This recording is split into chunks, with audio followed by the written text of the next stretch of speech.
Yo, I had wanted to talk about this idea that about like if you're in about JPM, Jesus JBPM.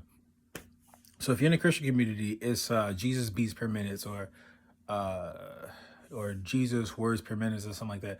Pretty much, the Christian community or the audience is like sticklers for people mentioning Jesus much, and they think that you can't really imply a message and that you have to just continuously recite the name of Jesus in your songs explicitly, not really implying things just like other artists do. You know, it's like weirdly, it's not even like insulting the audience's intelligence, even though that's what you're doing.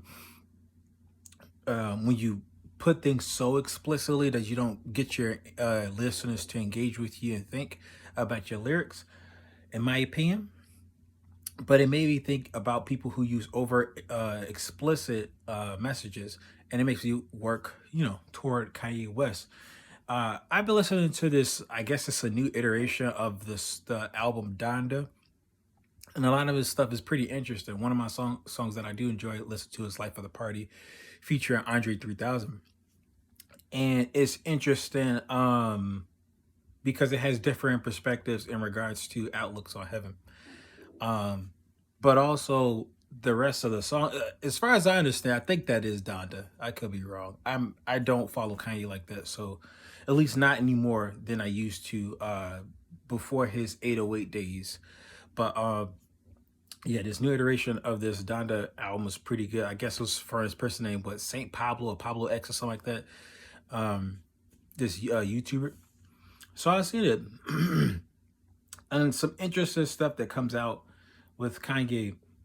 Sonically, he's an amazing person, but sometimes when you hear the lyrics, it just, and he mentions Jesus and he mentions him explicitly, but a lot of the other stuff he tends to do is really unJesus like, unchristian, and I guess I am judging him in a sense, even though I don't mean to like fully judge him. Um, because how he comes off is just kind of like he doesn't seem sometimes to take responsibility for his actions, and it made me think about another artist. I guess I'm not sure if I want to mention him, but he was this artist that stirred up some controversy in the Christian community, and he was Christian and he was an artist, but he didn't consider himself a Christian artist or in the CHH community, and uh, he's very candid about what he does, and him being a flawed person, individual center, um, and he's very honest about that, and his views are pretty interesting, and it made me think about like the triangle, so to speak, where it's like, you got the Christian who's kind of like this whitewashed Christian.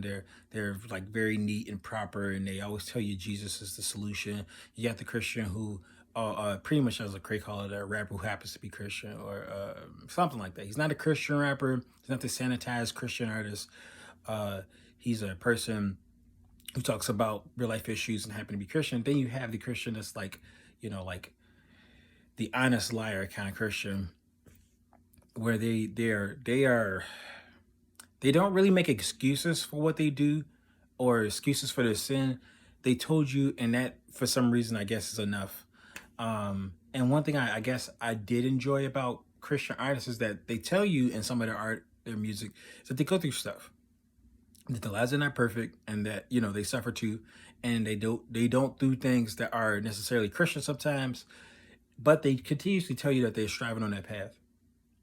And with the honest liar Christian, I just be thinking to myself like, you're realistically speaking, we're all gonna have something we struggle with. And that's, the spirit sanctifies and it gives us the light bulb moment, and changes us, and doesn't change us in our time, it changes us in his time, and definitely you put in your side of it, but that's not the end. Your side is not the end of it.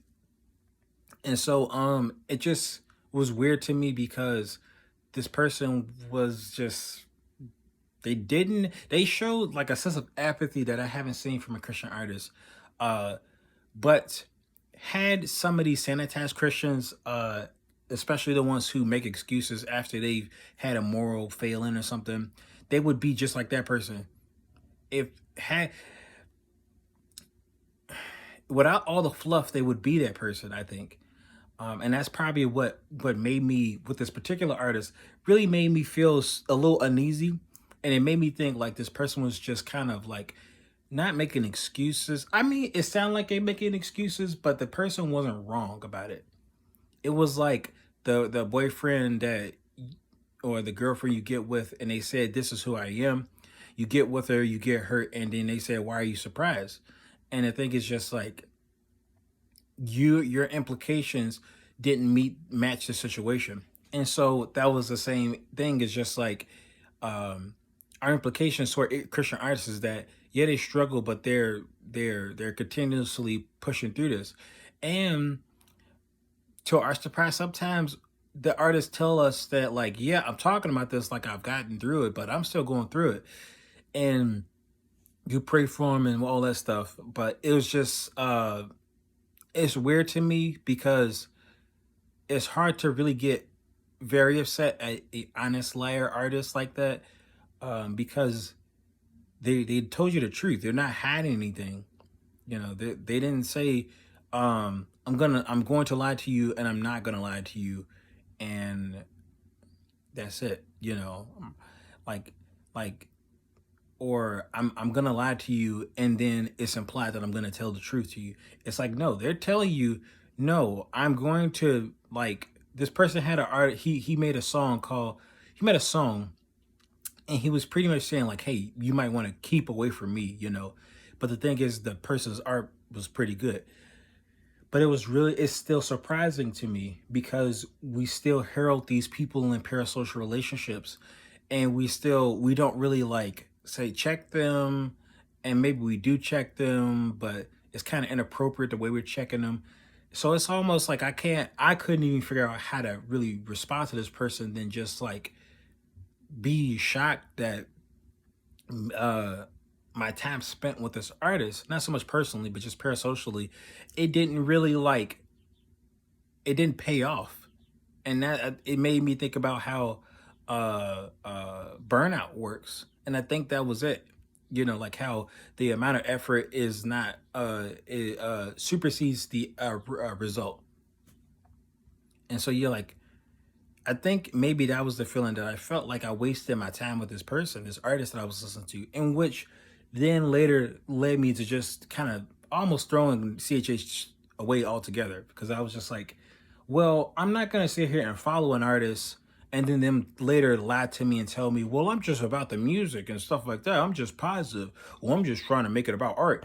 I'm like, listen, there's people who are very good at making art and are Christian. That's why I followed. That's why when the Humble Beast era happened, I was pretty much full steam ahead. You know, I followed Beautiful Eulogy Propaganda, Alert 312. Um, I forget the guy he made Ornithology. Yeah, it was just a whole lot of like, what would you even call that? Suburbanite? Maybe not suburbanite, but cause what would you even call that though? I don't even know. I don't know. But yeah, I follow that Humble Beast era. You know, I follow Beast Mode, the collaboration between Let Mode Records and Beast, Humble Beast. I followed that stuff. And then I later learned about the weird stuff that happened between was it Eshawn Burgundy or wasn't him? Maybe it could have been him, but I'm not sure if it was him. And Humble Beast and how they were cutting folks, but then they were saying stuff and it didn't match up with what that artist was saying. But yeah, it's just like people they don't really tell you the full truth. They tell the public one thing while they're doing other things behind the scenes. So it was just one of those things where we're trained. I think I'm talking a little too long, but it just feel like we're trained as audience goers, you know, as an audience, to expect certain things out of Christian artists that they didn't tell you that they had. And we implied a little too much into what these artists can provide to us. And I say, like, for people, they say, "Oh, I'm trying to make this for God, trying to make this music for Jesus." I'm like, just ask them, would you make this music for free? And that's, people say, "No, it's music. It's, I gotta get paid for it." It's like, no, no, no, no. If you're not, like, it's okay to say that you're a Christian person, you're an artist, you want to be compensated for your work.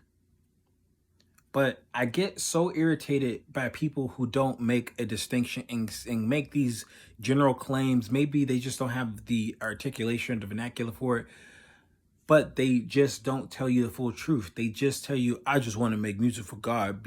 "I just want to make music for God." And they're secretly telling you, they don't tell you this, but "I want to get famous. I want to get rich. I want to," it's not even just getting rich. It's just having a sustainable living as an artist. And I think that's almost every artist's dream, is to live off their craft, or at least make enough off their craft where it's an option, it's a hobby that they're being paid to make or being paid to perform.